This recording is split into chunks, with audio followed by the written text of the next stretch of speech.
La lumière éblouissante s'atténua peu à peu. Je pus observer le miroir. Tout s'y reflétait clairement. Je voyais Marie, pelotonnée sur le sol, les yeux fixés sur sa montre. Jérémie à droite contemplait avec un sourire idiot l'endroit d'où je venais de disparaître. Adrien, à ses côtés, regardait dans la même direction, les bras croisés. Quant à Sophie, à gauche contre le mur, elle observait la lumière au-dessus du cadre.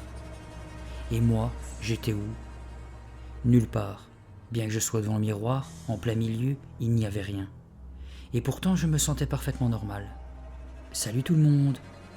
J'avais la même voix que d'habitude, seulement j'étais invisible.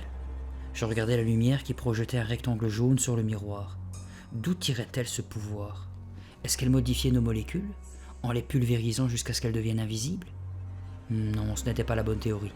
Si mes molécules étaient pulvérisées, je le sentirais, et je ne pourrais pas bouger, ni parler.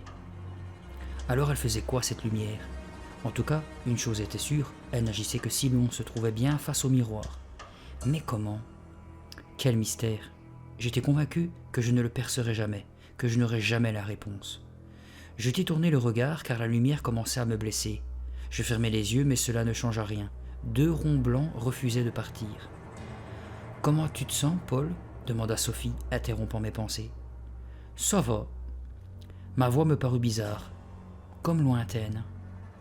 4 minutes 30 secondes, annonça Marie. Le temps a passé vite, constatai-je. La lumière jaune brillait encore plus violemment. J'eus brusquement l'impression qu'elle me tombait droit dessus, qu'elle m'enveloppait, qu'elle me tirait. Je me sens bizarre. Pas de réponse. Est-ce qu'il m'avait entendu? La lumière se rabattait autour de moi. Je me sentais flotter, mais c'était effrayant parce que je perdais le contrôle de mon corps. « Prêt ?» hurlai-je, Adrien. « Prêt? Tu m'entends, Adrien ?» Adrien mit des siècles à me répondre. « D'accord. » Il avait une voix à peine audible, très lointaine, à des kilomètres de moi. « Prêt? Prêt ?» Je m'égosillais. La lumière était terriblement vive, aveuglante. J'étais submergé comme si j'allais me noyer.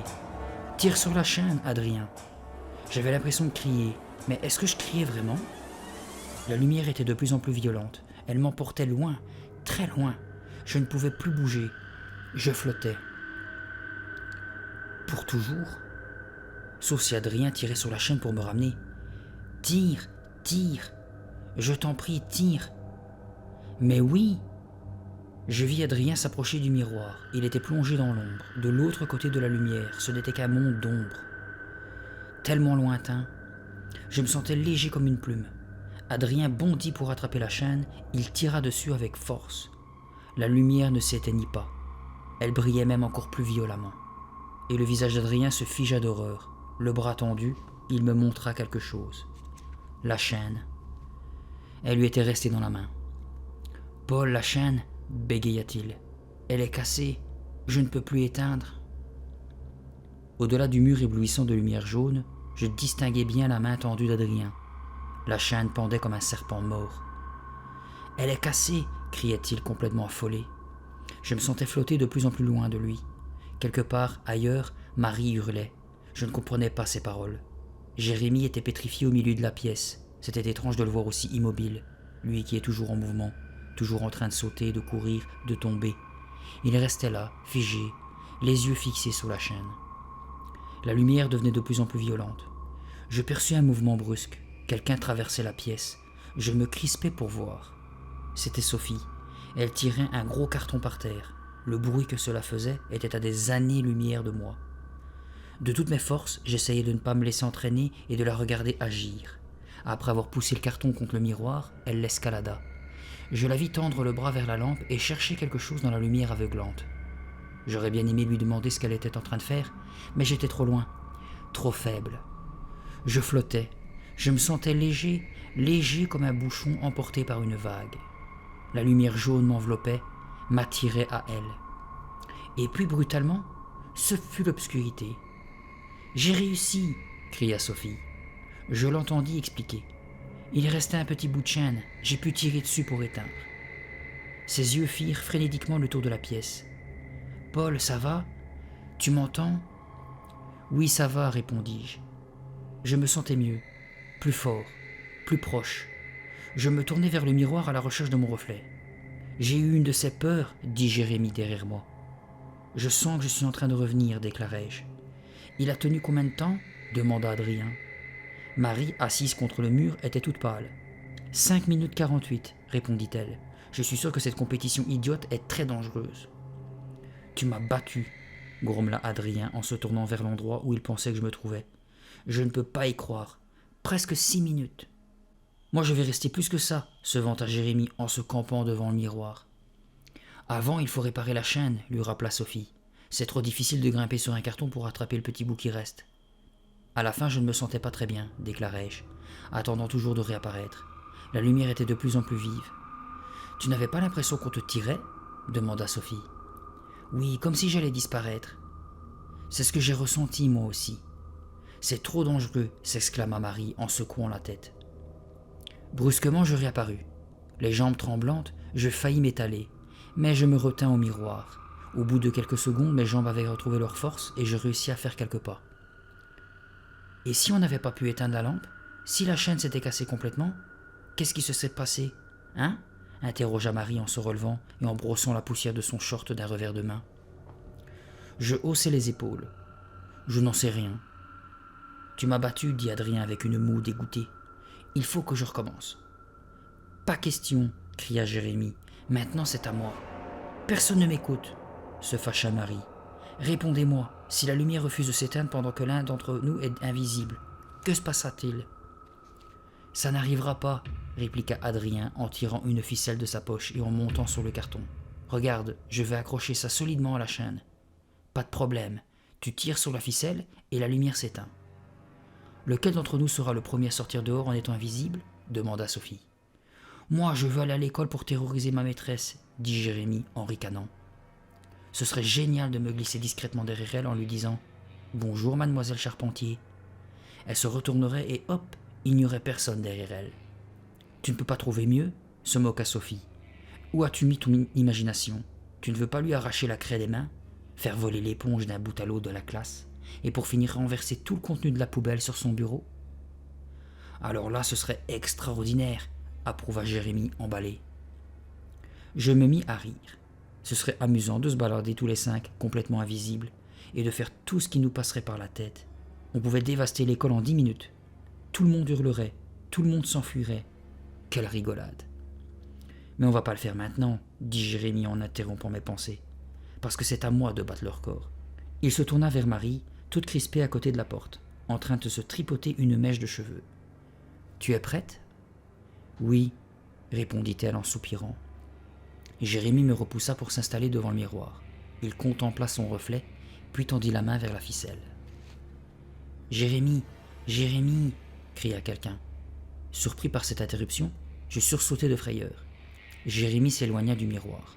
« Jérémie, dis à ton frère que ses copains doivent partir, c'est l'heure de dîner. P et Mé sont là et ils meurent d'envie de vous voir. » C'était maman qui nous appelait d'en bas. « D'accord maman, on descend tout de suite. » J'avais répondu vite fait parce que je ne voulais surtout pas qu'elle monte. « Mais c'est pas juste, » se lamenta Jérémie. « Je loupe mon tour. » Il se rapprocha du miroir et saisit la ficelle avec colère. « Lâche ça, dis-je sévèrement. Il faut qu'on descende, et tout de suite. Tu veux peut-être que l'un des parents vienne et voie le miroir, hein ?»« D'accord, d'accord, grommela-t-il. Mais la prochaine fois, j'irai en premier. » « Et ensuite moi, ajouta Adrien en se dirigeant vers la porte. Il faut que je puisse te battre, Paul. » J'essayais de leur faire la leçon en descendant l'escalier. Maintenant, plus un mot sur ce sujet. Parlez d'autre chose. Personne ne doit être au courant de quoi que ce soit. On peut revenir demain? On continuera le concours? Demanda Sophie. Moi demain, je suis prise, dit Marie. Demain, ce n'est pas possible. On est invité chez nos cousins à la campagne. Je n'avais d'ailleurs aucune envie d'y aller. Mes cousins ont un énorme chien de berger dont le plus grand plaisir est de se rouler dans la boue avant de me sauter dessus. Ce n'est pas exactement le genre de distraction que j'apprécie. Adrien proposa. On n'a pas classe mercredi, on pourrait se retrouver ici. On verra, répondis-je. Nous étions arrivés dans l'entrée et tout le monde se tut. Mes grands-parents et mes parents étaient déjà à table. P et Mé tiennent à dîner à l'heure. Si on leur sert à manger 1 minute en retard, ça les rend hargneux pour le reste de la soirée. J'ai raccompagné mes copains en vitesse, tout en leur rappelant de ne pas dire un mot à quiconque de ce que nous avions fait. Adrien insistait pour savoir si on pourrait recommencer mercredi matin, et je lui avouai que je n'étais pas sûr d'en avoir envie. Devenir invisible, c'était très excitant, mais ça me rendait extrêmement nerveux. Adrien me supplia. Il ne pouvait pas attendre. Il voulait battre mon record. Pour lui, ne pas être le champion, c'est insupportable. Je refermai la porte et je me précipitai dans la salle à manger. Mes grands-parents étaient déjà en train d'avaler leur soupe. « Bonjour, May. »« Bonjour, P. » Je fis le tour de la table pour les embrasser. May sentait l'orange et sa joue était toute douce. Je les appelle P et May depuis que je suis tout petit. Maintenant, ça fait un peu idiot de continuer à leur donner ces noms, mais je n'ai pas le choix. Même entre eux, ils s'appellent ainsi. Je ne me sentais guère d'humeur à bavarder. J'étais bien trop épuisé par ce que nous avions fait l'après-midi. Je n'avais qu'une envie, me retrouver tout seul pour y réfléchir. Revivre ces moments-là, retrouver ce que j'avais ressenti. Très souvent, quand j'ai fait une chose amusante ou intéressante, j'aime bien monter dans ma chambre, m'allonger sur mon lit et y repenser. L'analyser, la découper dans tous les sens. Papa dit que j'ai un esprit scientifique. Je suis d'accord avec lui. J'allais m'asseoir à ma place. « Ta soupe doit être glacée maintenant », dit May en faisant claquer sa langue d'un air désapprobateur. « Il n'y a rien que je déteste davantage que la soupe froide. À quoi ça sert de manger de la soupe si elle n'est pas bouillante ?»« Non, non, c'est très bon, dis-je en avalant une cuillerée. »« Où est ton frère ?» demanda soudain papa en regardant la chaise vide à côté de moi. « Hein ?» Il m'avait fait sursauter. J'étais tellement absorbé par mes pensées que j'avais oublié Jérémie. « Sa soupe va refroidir, » dit P. « Il va falloir la lui réchauffer, » ajouta May en faisant de nouveau claquer sa langue. « Alors où est-il » répéta papa. Je haussai les épaules. Il était juste derrière moi tout à l'heure. Je me tournai vers la porte de la salle à manger en hurlant. « Jérémie ? Jérémie !»« On ne crie pas à table, » me gronda maman. « Va le chercher. » Je posai ma serviette, prête à me lever. Mais avant de repousser ma chaise, je vis l'assiette de soupe de Jérémie monter dans les airs. « Oh non !» pensai-je. J'avais tout de suite compris. Mon crétin de frère s'était rendu invisible et maintenant il allait s'amuser à terrifier tout le monde. L'assiette de soupe flottait. Je me levai pour l'attraper et la reposer aussi vite que possible tout en chuchotant. « Sors d'ici !»« Qu'est-ce que tu dis ?» demanda maman.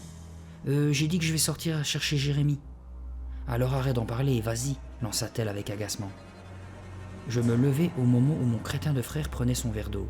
Je me jetai dessus, mais mon geste fut trop brusque. Je le renversai et toute l'eau se répandit sur la table. « Non mais c'est pas vrai !» s'écria maman. Je remis le verre à sa place. Papa m'observait, les yeux pleins de colère. Il sait, pensai-je aussitôt, pétrifié de terreur. Il a vu ce qui vient de se produire et il sait. Jérémie a tout gâché. Papa avait l'air furieux. Je m'attendais à ce qu'il me dise « Pourquoi ton frère est-il invisible ?» Mais au lieu de cela, il se mit à crier « Arrête de faire l'idiot, Paul, je n'apprécie guère ton petit numéro. Va plutôt chercher ton frère. » Je me sentis brusquement soulagé. Il n'avait rien vu, rien compris. Il pensait simplement que je faisais l'imbécile. Je traversai le salon à grandes enjambées et grimpai jusqu'au grenier. « Jérémie !»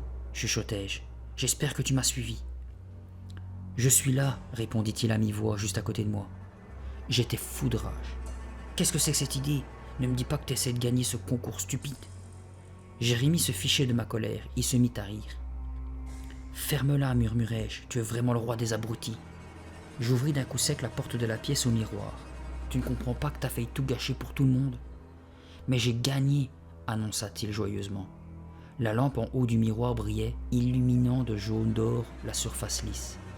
J'étais stupéfait par le comportement de Jérémie.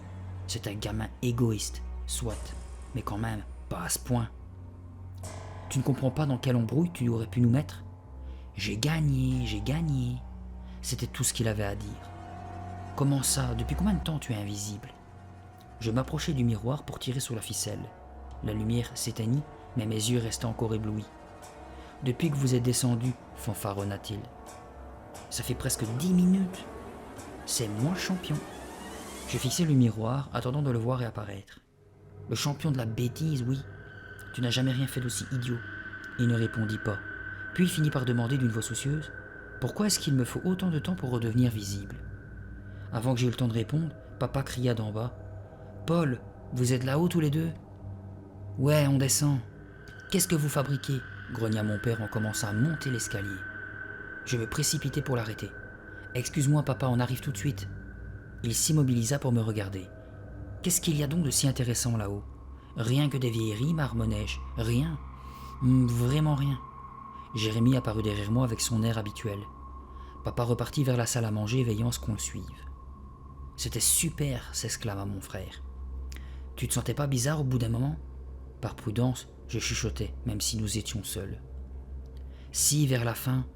Mais avant, c'était vraiment super. T'aurais dû voir ta tête quand j'ai fait voler l'assiette de soupe dans les airs. » Il se remit à rire, de ce rire idiot qui m'exaspère. Il commençait à me chauffer les oreilles et je l'attrapai par les épaules. « Écoute-moi, il faut que tu me promets de ne pas remonter tout seul là-haut. Je suis sérieux. Pour devenir invisible, il faut qu'il y ait quelqu'un avec toi. Tu promets? Ça peut devenir dangereux. »« D'accord, dit-il en essayant de m'échapper.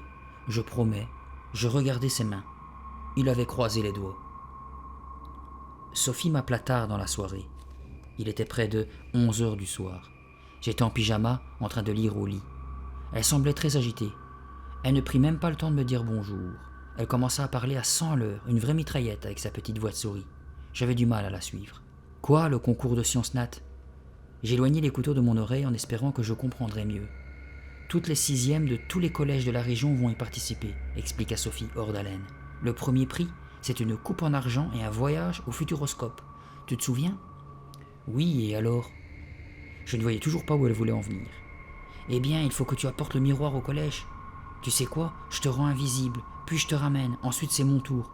Voilà notre projet. » « Mais Sophie, on va gagner, reprit-elle sans m'écouter. C'est évident, qui pourrait faire mieux, hein?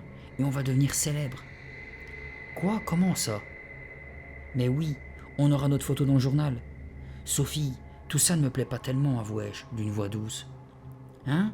Qu'est-ce qui ne te plaît pas? »« De devenir célèbre. Je n'ai pas envie que le monde entier soit au courant pour le miroir. »« Pourquoi pas? Demanda-t-elle avec impatience. Tout le monde veut être célèbre. Et riche. »« Mais on nous prendra le miroir. C'est un objet fantastique, Sophie. Quel que soit son secret, c'est incroyable. Et on va pas le laisser aux mains d'un môme. »« Mais il t'appartient. On le prendra quand même pour l'étudier. Les savants le voudront, les gens du gouvernement le voudront, l'armée aussi. Ils pourraient sûrement s'en servir pour avoir des soldats invisibles. »« Ouais, marmonna Sophie pensivement. « Alors je ne sais pas, il faut que j'y réfléchisse. »« Beaucoup. Et en attendant, ça doit rester secret. »« D'accord, dit-elle à regret. Mais pense au succès, Paul. On gagnerait, c'est sûr. »« Je vais y réfléchir. »« Au fait, Marie veut l'essayer, reprit Sophie. »« Hein ? » ?»« Je l'ai convaincue. Je lui ai dit que ça ne faisait pas du tout mal. Alors elle veut l'essayer mercredi.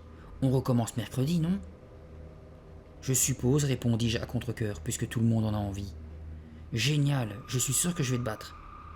Le nouveau record à battre, c'est 10 minutes. » Je lui racontai les exploits de Jérémie pendant le dîner. « Ton frère est vraiment idiot, fit-elle observer. Je lui dis que j'étais bien d'accord, puis la conversation s'arrêta là. Cette nuit-là, encore impossible de fermer l'œil. J'eus beau me retourner dans tous les sens, compter des moutons, tout, rien à faire. Je fixai le plafond en pensant au miroir dans la petite pièce au-dessus. Vers 3h du matin, complètement réveillé, je sortis pieds nus de ma chambre pour aller au grenier. Comme la fois précédente, je m'appuyai de tout mon poids sur la rampe pour empêcher les marches de craquer. Arrivé dans la petite pièce, je tirai un carton devant le miroir et je m'assis. J'observais mon reflet attentivement. Puis je regardais derrière, au-delà de mon image. J'essayais de voir de l'autre côté, je suppose. Je ne sais plus exactement ce que j'étais en train de faire, ni pourquoi j'étais monté. Je me sentais à la fois épuisé, curieux, troublé. Je posai la main sur la glace. Je fus de nouveau surpris de ce contact frais dans la petite pièce chaude et sans air. Je caressai le bois lisse du cadre, puis je me levai pour faire lentement le tour du miroir. Derrière, il faisait trop noir pour qu'on puisse l'examiner de près. Mais il n'y avait rien à voir. Le fond du cadre était plat, sans intérêt. Je revins devant pour regarder la lampe. Elle était banale. L'ampoule avait une forme bizarre, allongée et étroite. Mais à part ça, rien d'extraordinaire. Je me rassis sur le carton, la tête dans les mains. Je bâillais silencieusement, sans quitter le miroir des yeux. Je savais qu'il fallait que je redescende dormir. Les parents devaient nous réveiller de bonne heure pour aller chez les cousins. Mais quelque chose me retenait là-haut. Je ne sais pas combien de temps je suis resté assis là, comme une statue, à contempler mon reflet immobile. Peut-être 1 ou 2 minutes, peut-être une demi-heure. Au bout d'un moment, alors que je gardais les yeux fixés sur le miroir, le reflet s'est brouillé, Il ne restait plus que des formes floues, des couleurs ternies, des ombres épaissies. C'est à cet instant que j'entendis un murmure. « Paul !» D'abord je crus que c'était dans ma tête. C'était tellement faible, tellement doux, mais tellement proche. Ça ne peut pas être Jérémie, pensai-je très vite. Sa voix ne résonnerait pas de cette façon. Retenant mon souffle, j'écoutai plus attentivement. Silence. C'était bien dans ma tête. Je l'avais imaginé. J'aspirai un bon coup, puis soufflai lentement. « Paul !» Encore ce murmure. Plus fort cette fois, plus dur, presque menaçant, comme un avertissement venu de très très loin. « Paul !» J'avais envie de me boucher les oreilles, de faire disparaître cette voix. Devant moi, les formes sombres se déplaçaient lentement sur la glace. Je contemplais mon reflet, mon visage tendu, effrayé. Je frissonnais des pieds à la tête, tout mon corps tremblait de froid. « Paul !» Cette fois j'en étais sûr, le murmure venait bien du miroir. Je bondis sur mes pieds et je m'enfuis sans me retourner.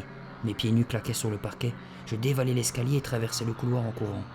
Je voulus voir Jérémie pour me rassurer, mais il dormait à poing fermé. Alors je retournai dans mon lit. Je fermai les yeux aussi fort que possible, en priant pour que ce murmure terrifiant ne me poursuive pas. Je tirai les couvertures jusqu'à mon menton. J'avais tellement froid. Je tremblais comme une feuille, hors d'haleine.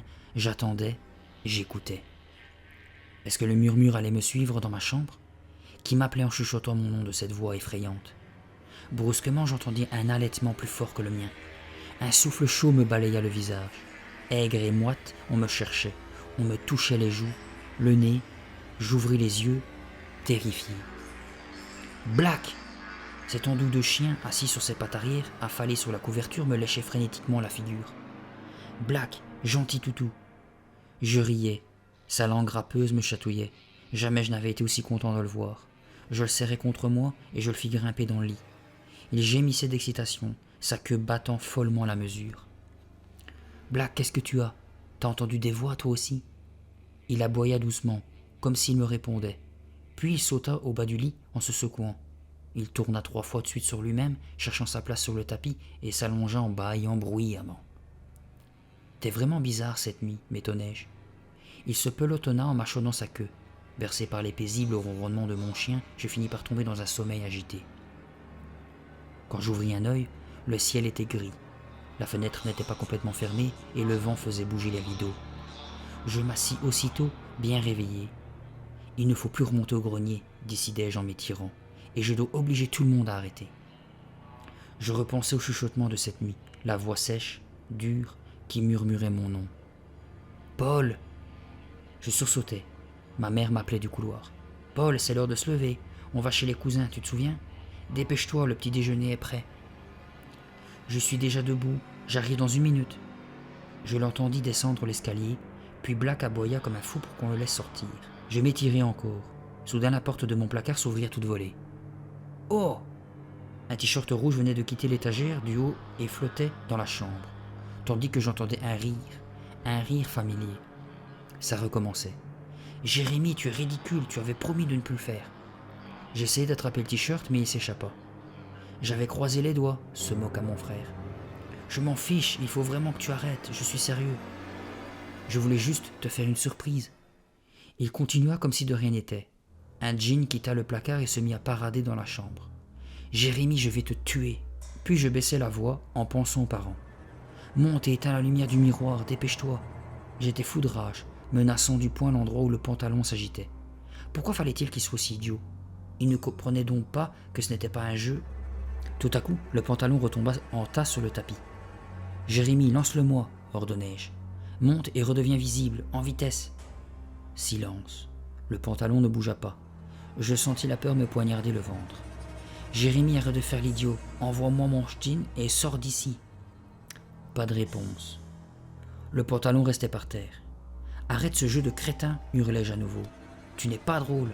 Alors arrête maintenant, tu me fais peur. » Je savais que c'était ça qu'il attendait. Si je reconnaissais que j'avais peur, il allait se mettre à rire et il m'obéirait. Mais non. La pièce était toujours silencieuse. Les rideaux ondulaient doucement. Le pantalon gisait en tas par terre. « Jérémie! Hé, Jérémie !» Pas de réponse. « Jérémie, tu es là ?» Non. Jérémie était parti. Jérémie. Ma voix était faible et tremblante. Il n'était plus là. Ce n'était pas un jeu. Il était parti. Sans réfléchir, je sortis de ma chambre en courant, je traversai le couloir et grimpai au grenier. En y pénétrant, je sentis une vague de panique me submerger. Et s'il avait disparu pour toujours? Avec un gémissement de frayeur, j'entrai dans la petite pièce. La lumière brutale reflétée par le miroir m'éblouit. Protégeant mes yeux d'une main, je m'approchai pour tirer sur la ficelle. La lumière s'éteignit immédiatement. « Jérémie !» criai-je d'une voix inquiète. Pas de réponse. « Jérémie, t'es ici? Tu m'entends ?» J'avais la gorge serrée, le souffle court et bien du mal à parler. « Jérémie !»« Salut Paul, je suis là. » C'était la voix de mon frère, juste à côté de moi. J'étais tellement heureux de l'entendre que je me tournai pour le serrer dans mes bras, même si je ne pouvais pas le voir. « Je vais bien, » dit-il d'un ton rassurant. « Vraiment Paul, ça va. » Il lui fallut plusieurs minutes pour réapparaître. « Qu'est-ce qui s'est passé ?» Je l'ai examiné des pieds à la tête comme si je ne l'avais pas vu depuis des mois. « Tu faisais le clown dans ma chambre et puis tout d'un coup, tu as disparu. »« Je vais bien, » répéta-t-il en haussant les épaules. « Mais où étais-tu ?»« Ici. » « Mais Jérémie, il avait quelque chose de différent.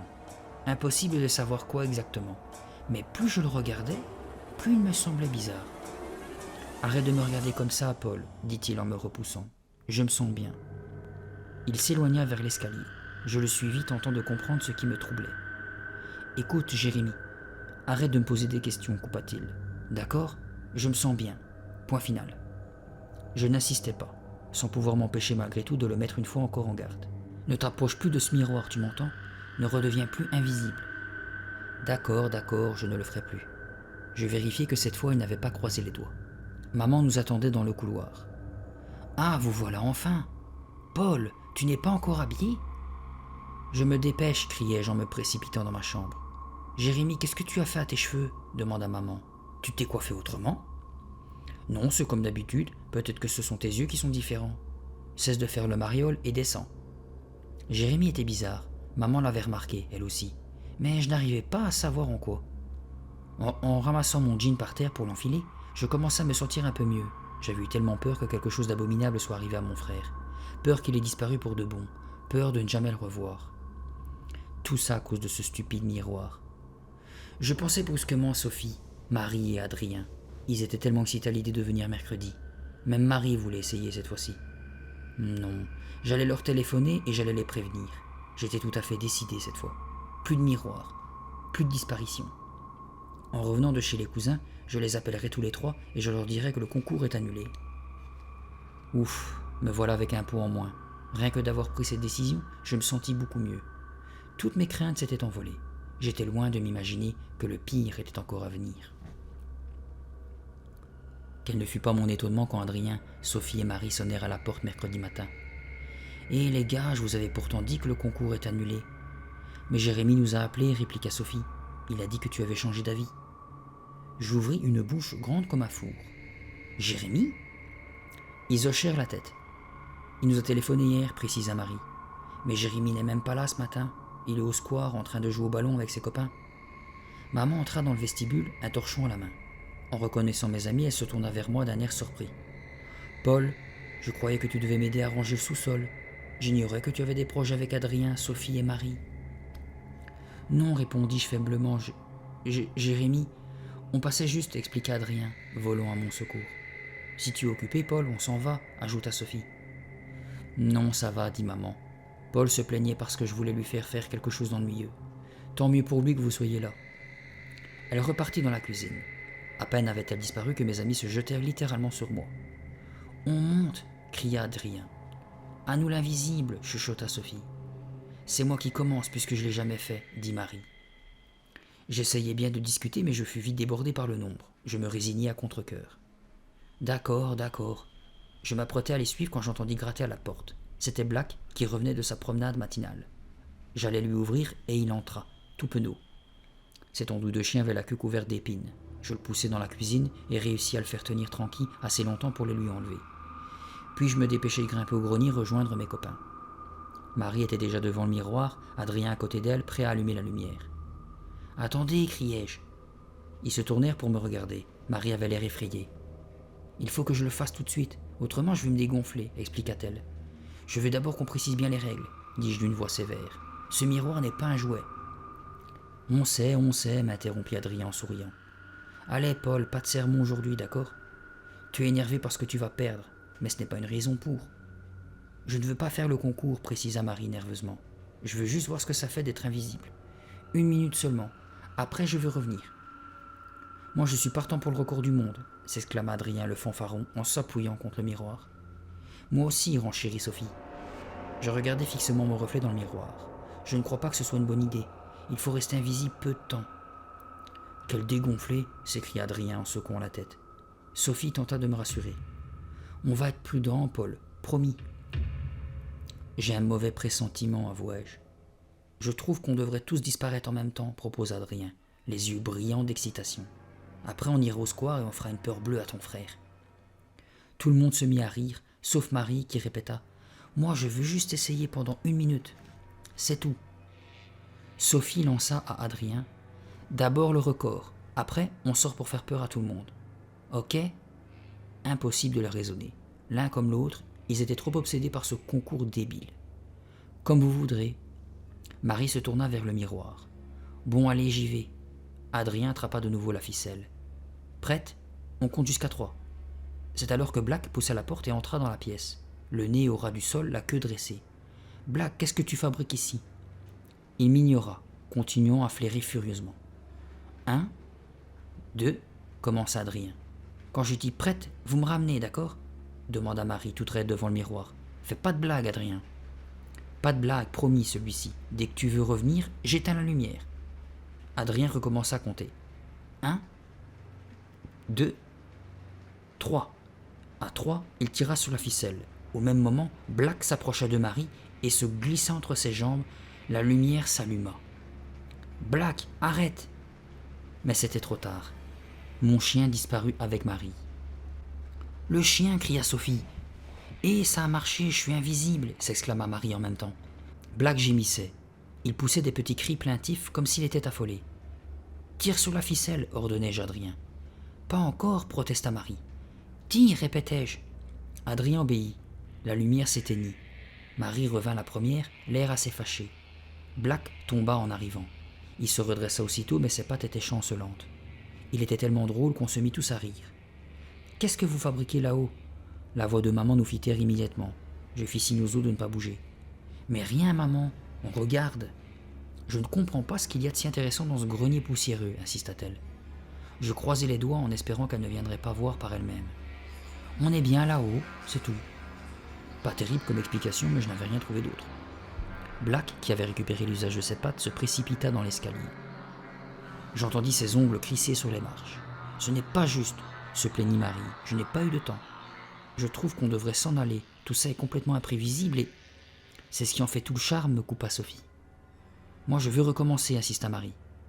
La discussion dura presque 5 minutes. Une fois de plus, je cédai. On recommençait le concours et c'était Sophie la première à essayer. « Le record à battre est de 10 minutes, » lui rappela Adrien. « Pas de problème, » dit Sophie faisant des grimaces dans la glace. « 10 minutes, c'est dans la poche. » Marie avait repris sa place par terre, le dos contre le mur, sa montre à la main. Elle comptait repartir une fois que tous les concurrents seraient passés. En regardant Sophie se préparer, j'avais envie que ce soit déjà fini. Je me sentais glacé des pieds à la tête et la peur pesait sur moi comme une chape de plomb. Surtout que tout se passe bien. Adrien tira sur la ficelle. Sophie disparut dans un éclair de lumière. Marie scrutait sa montre. Adrien recula d'un pas en croisant les bras. Il avait les yeux brillants d'excitation. « Comment me trouvez-vous » plaisanta Sophie. « Tu n'as jamais été mieux » répondit Adrien en riant. « Surtout ta coiffure, c'est très réussi » ajouta Marie, sans quitter sa montre des yeux. Même Marie s'amusait et plaisantait. Pourquoi est-ce que j'étais aussi tendu ? Pourquoi est-ce que j'avais aussi peur ? « Sophie, ça va » demandai-je la gorge serrée. « Très bien. » Je l'entendais marcher dans la pièce. « Dès que tu te sentiras bizarre, crie prête et Adrien tirera sur la ficelle. »« Je sais, Paul, mais je ne veux pas revenir tant que je n'aurai pas battu le record. »« C'est moi le suivant, » lui rappela Adrien, les bras toujours croisés. « Alors ton record ne tiendra pas longtemps. » Brusquement, les bras d'Adrien se décroisèrent. Ses mains s'agitèrent frénétiquement et il s'allongea à lui-même une double paire de claques. Oh, ça suffit, Sophie, laisse-moi, cria-t-il en essayant de s'échapper. Sophie se mit à rire et Adrien se donna encore quelques bonnes claques avant de parvenir à s'enfuir. 1 minute, annonça Marie. Oh, tu m'as fait mal, marmonna Adrien en frottant ses joues écarlates. Malgré le comique de la situation, je n'arrivais pas à sourire. Je me sentais toujours aussi inquiet. Ça va toujours bien, Sophie ? Mais oui, Paul, arrête de te faire du souci. Brusquement, mon t-shirt se rabattit sur ma tête et je l'entendis rire à nouveau. Je grognai en me dégageant. Fiche-moi la paix. 2 minutes, annonça Marie. Les marches de l'escalier craquèrent. Quelques secondes plus tard, Black passa la tête par la porte, mais cette fois, il s'arrêta sur le seuil pour observer ce qui se passait. Redescends, mon chien, redescends, dis-je. Il me regarda d'un air pensif, sans bouger d'un poil. Je ne voulais pas qu'il s'approche de nouveau du miroir. Je l'attrapai par son collier pour le faire redescendre. Quand je revins dans la petite pièce, Marie annonça que 4 minutes s'étaient écoulées. Adrien faisait les 100 pas avec impatience devant le miroir. Il avait du mal à attendre son tour. Brusquement, je pensai à Jérémy. Il savait parfaitement que j'avais téléphoné à tout le monde pour annuler le concours. Alors pourquoi avait-il rappelé pour dire le contraire ? Encore une de ces blagues idiotes, me dis-je. Il va falloir trouver un moyen de lui rendre la monnaie de sa pièce. Quelque chose de vraiment méchant. 8 minutes, dit Marie en s'étirant. Pas mal, commenta Adrien. Tu es sûr que tu ne veux pas revenir maintenant ? De toute façon, tu ne gagneras pas, alors arrête de nous faire perdre notre temps. Tu te sens toujours bien ? Demandai-je avec inquiétude. Pas de réponse. Sophie, ça va ? J'avais beau regarder partout, je ne voyais rien bouger. Pas de réponse. Sophie, ne fais pas l'idiote, ce n'est pas drôle. Et réponds-nous, cria Adrien. Toujours pas de réponse. Je vis le reflet de Marie dans le miroir. Elle avait l'air terrifiée. Sophie n'est plus là, murmura-t-elle.